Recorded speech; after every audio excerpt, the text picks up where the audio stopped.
Coach Stephen Arnold here, and in this video we're going to be looking at flexible dieting and helping you choose a nutritional system that's going to be best suited for you. So we're going to go through what flexible dieting is, we're going to go through some of the good stuff, some of the bad stuff, and help you decide whether that is the nutritional system that you should be adopting.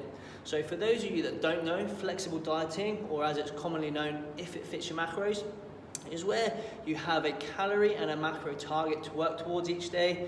You record the food that you eat to make sure that you're not eating in excess or eating too little. So it gives us a target to work towards every day. And if we can consistently hit that target, we should lose weight because we're applying the laws of thermodynamics if your calorie target has been calculated correctly. So the laws of thermodynamics, as we've said plenty of times before, can't be denied. It is the number one law of science. If you eat more than you need, you will gain weight, and if you lose weight, you will lose weight. So flexible dieting, or if it fits your macros, does apply the number one rule, calories, and it also applies to the second most important factor, macros. Macros will determine the body composition. So calories determine your weight, macros determine your composition. So how much fat you have, how much muscle you have.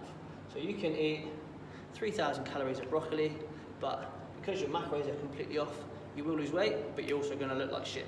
So macros are the second most important factor, and if it fits your macros or flexible approaching, does apply the rules to these, apply attention to these two factors, so it does get results. There's no doubt about that. And benefits of if it fits your macros is you will gain a little bit of understanding, or you will gain quite a good understanding of what certain macro and calorie content certain foods have, because you'll be entering it into the program and it'll tell you, holy shit, that maple syrup has got so many calories in it, wow.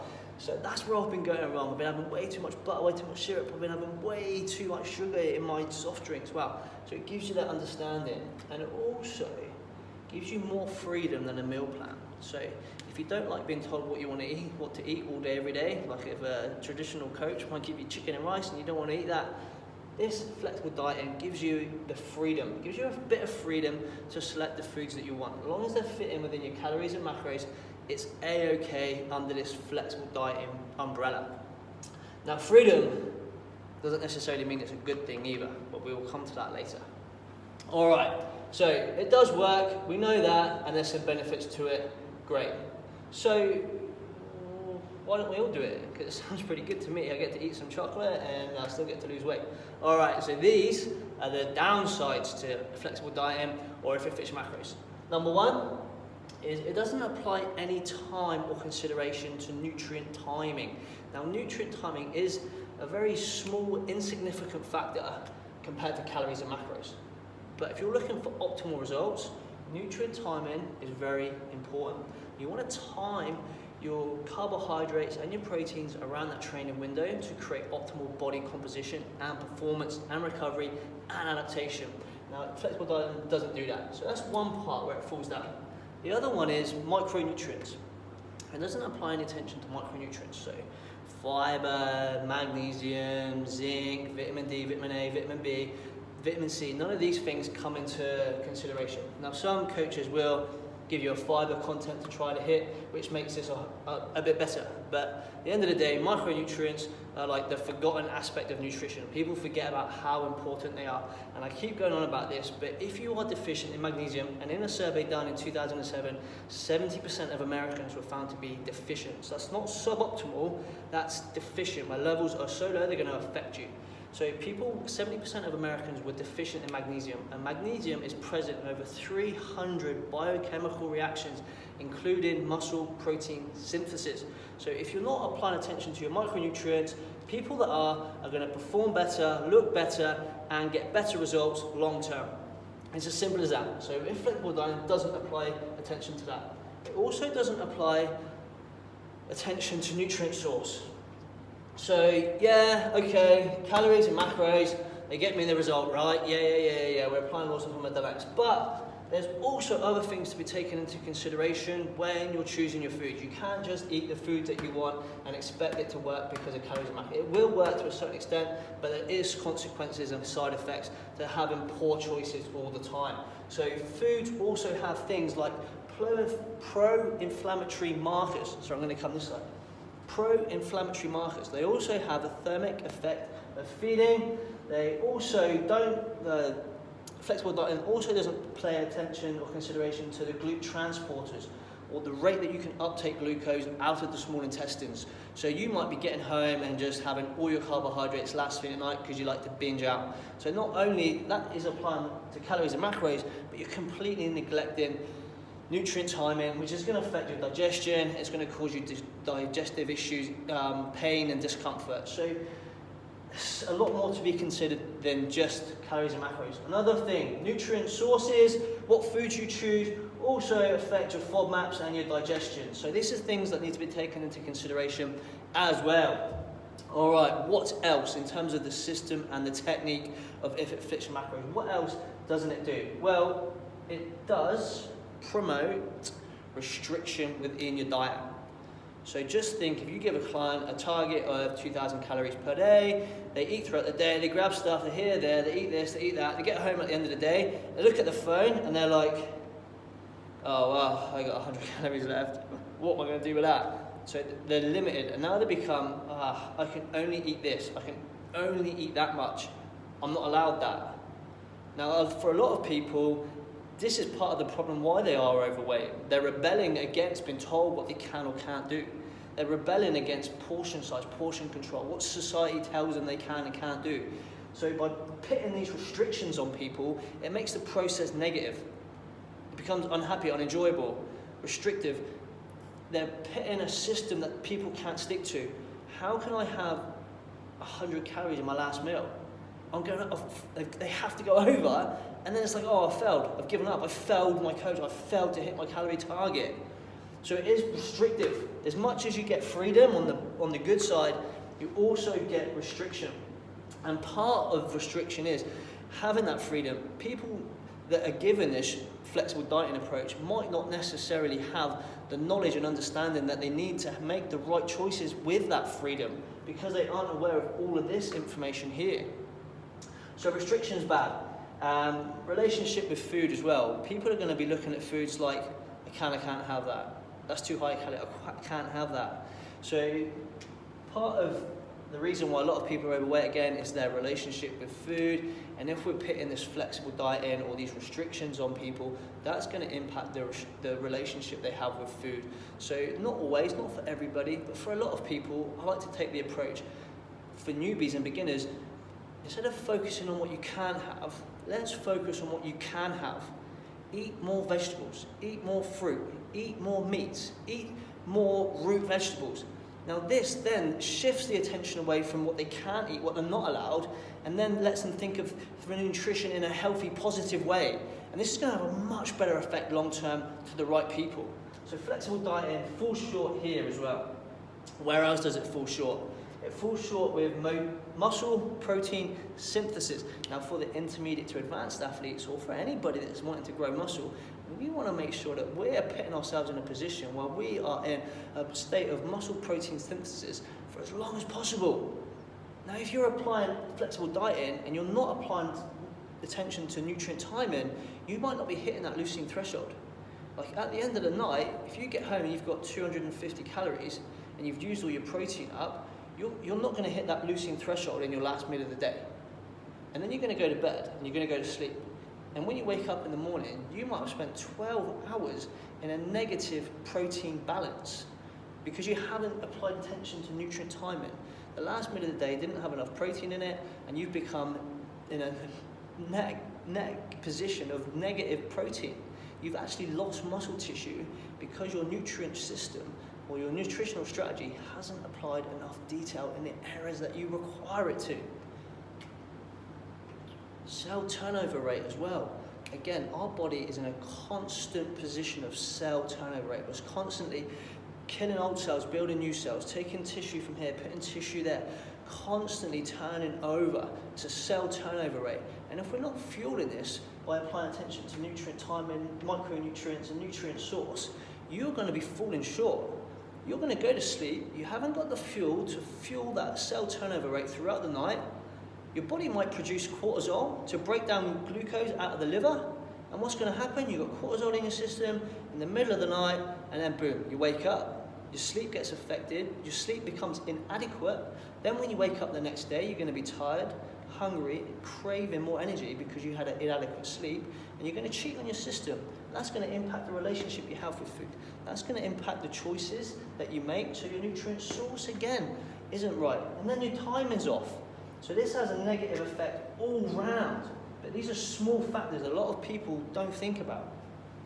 Muscle breakdown rate, again, we want to be fueling our body with a constant supply of protein, and if we aren't applying attention to nutrient timing, then we're not achieving that, and you may lose muscle in certain blocks through the day and end up in a net.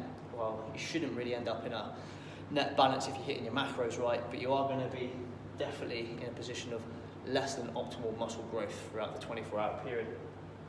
So it is a suboptimal approach. So it certainly shouldn't be used by people that are looking to compete or perform, or athletes. People that are looking for optimal results shouldn't be looking for this approach. Obviously, if you do have a good understanding and knowledge, then you're more able and capable to apply this in a sensible way, because you're going to be doing this anyway. But are you as knowledgeable as your coach? Do you understand the true meaning of nutrient timing, micronutrients, pro-inflammatory foods, the thermic effect of feeding? Do you understand that in an in-depth knowledge enough to get optimal results? And unless you're a top-level coach, then you're not. Like, even my top athletes pay me to do their diet plans because I know this better than them. So it is suboptimal. There's just no discussion. There's no way anybody on this planet can tell me that if it fits your macros or flexible dieting is an optimal approach to nutrition, because it's not. So you don't understand all of this. Anyway, moving on. Also perception. So in a study done by Precision Nutrition, the majority of people that were applying flexible dieting or if it fits your macros actually underestimated what they ate each day by up to 1,000 calories. So even if you think you're doing it right, the chances are you're not. And the truth of the matter is, I've tried this, and it's not a healthy mentality. I didn't feel like it was a healthy mentality to sit down recording what I ate all the time. I didn't. I forgot, and I did miss things. So exactly what Precision Nutrition was saying. I did forget things, and it did annoy me and upset me, because I was trying to balance things all the time. And in my head, I was thinking, can I eat this? Can I fit this in? I personally didn't think that was a healthy approach towards nutrition, and I didn't want to adopt that for myself personally. So who is it right for, and who is it definitely wrong for? Well, if you're level 1, if you're a newbie to this health and fitness industry, if you're not sure what a protein is, what carbs are, what fats are, then it's definitely going to give you benefits, because it's going to help you lose weight, it's going to help you track your food, give you an understanding, still allow you to eat some foods that you like. But is that right for this person? Well, to be honest, if someone was a complete beginner to the gym, I wouldn't even focus on giving them calorie targets. I'd be working on habits and routines, because this is what's going to win the day long term. Once they have good habits, good routines, and you're educating them about nutrition and how to make better or worse choices, then we can sort of maybe progress them into level 2. So we did this with one of our clients. We didn't even give the guy a meal plan. He lost 40 kilos and he just stayed in level 1, where we were just talking about good choices, bad choices, habits, routines. Make sure that you get a protein source in every meal. Make sure that you get a fat serve in every meal. Make sure that you get a carbohydrate in each meal, and you get some vegetables in each meal. Stick to these fundamentals and you won't go too far wrong. We don't need to start worrying about counting, because they're so far off. Their habits and routines are so bad. Just by making some changes, they're going to get results. Then when they're ready, we can move them into level 2. Level 2 is like a day-to-day athlete, or someone that's progressed a little bit past this and needs more structure, and they do need to take consideration to calories and macros. So a day-to-day athlete, someone that's happy just to get by, someone like myself right now. I'm not competing at a show, I'm not thinking about a show, I'm literally just training, living, and if I can get some results at the end of the week, I'm happy with that. I don't need to have full structure. Or for someone that might be an office executive, they want to get results, but they also want a bit of freedom. So a day-to-day, what we could do here is we could give them some structure where we do apply all of this. This whole half of the board here needs to get looked at and applied to. So we can take this and give this person here some structure. And what we can do with the structure, with the meal plan that's laid out, we can say, okay, what we want you to do is, this is 100%. I don't need you or want you to be 100%. What you can do is you can choose the compliancy rate that you want to adopt. So I say to my clients, depending on what their goal is, I want you to be somewhere between 80 and 95% compliant. If you're less than 80% compliant to this diet plan, then there's no point in you employing me, just go and do what you want to do. You're not the right client for me, and it's probably not going to be enough to get you the result that you want anyway. So this is the meal plan that we're going to stick to, and you can choose your compliance rate. So you can be anywhere between 80 and 95%, and how you determine that compliance rate is completely up to you. You might want to be 100% compliant Monday to Friday, and then have a cheat meal Saturday night, go out for breakfast with your friends on Sunday morning. Or you might want to be 100% up until 6 o'clock every day, where you sit down and eat the family meal with your family, because that's social, that's easy, and that's healthy for your kids and your spouse. So how you determine that compliance rate is completely up to you. And if it's not getting you results, then we tighten it up a little bit. How can we improve your compliance rate to get the results that you want? So we're applying these, but we're also adding these in to some extent, and we're also giving the client some freedom, which is one of these benefits here, but within a set percentage. Or level 3, this would be for the advanced athlete, somebody that is looking for, wait there, yeah, you got it, optimal results. Suboptimal. The client is looking for optimal results. If they're applying, if it fits your macros or flexible dieting, they're not applying rules to all of this, so they're not going to get results. They need to be compliant to an absolutely optimal, well-designed, personalized nutritional system for them. Optimal for performance, optimal for recovery, and optimal for adaptation. And again, before we close off, I'm definitely not biased towards any system. I'm biased towards getting the right result and doing it in a healthy way, physically and mentally. So for some people that are advanced, like, they can apply flexible dieting and they will apply some of this naturally. They do know when to eat, but at the end of the day, unless you know as much as a high-level coach, you're not going to get it perfect. If you want an optimal result, so if you're preparing for a show, you want everything to be optimal, because the difference between first and second is less than 1%. So get it right, have an optimal approach. And if you're an absolute newbie, then we probably want to be looking at habits, routines, and talking about better and worse choices, rather than putting these restrictions on you and allowing you to make the worst choices all for yourself. So there you go, guys. That's nutrition, that's flexible dieting. I hope that's helped you out. If you do like the content in this video, jump below, hit subscribe, because that means the absolute world to me. Recommend your friends to these videos, and I hope that you all have successful health and weight management long into the future. Peace out.